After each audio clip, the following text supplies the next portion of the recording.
plaisir mak zanmim, se pran plaisir net ale. Ta weekend al nan piscine, na pran plaisir net ale.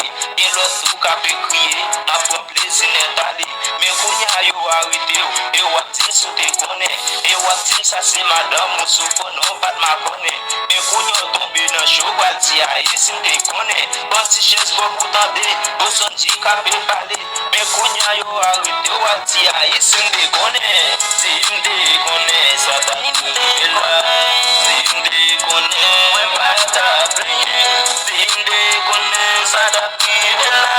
Si imde konen, pata plenye. Imde konen, ayi mwen pata pren sa. Mwen nan chez ami konya mwen tombe nan traka.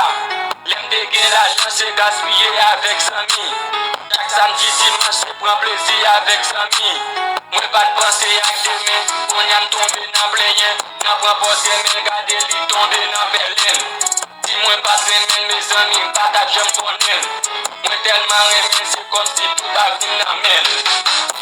Si mde konen, sa ta konen la.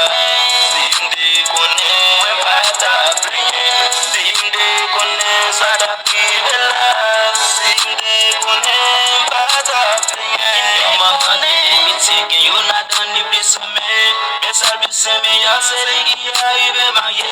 Men sal bati meya, ita fel basi mise. Men se dat sa vin dobe, maman arrive malade. Ire le petit mia, ou li kabine bali soin. Petit il va kabini, la pe manger pour mari. Men sal dat malite ya, ete li bin bali soin. Maman même koujon gode, sou sel bagay si mde konen. Si mde konen, sa ta konen la.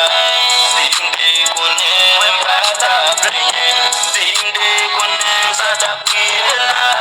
Si mde konen, pata plenye. Mde konen, yo fait rien pour regretter l'avenir demain. Ta puissance, je quand même m'a dit si m'te donné, yeah. T'as pas le plaigner, yeah. T'as pas l'entraîner, yeah. Même quand cigarette qui l'émène dans des points de bébé.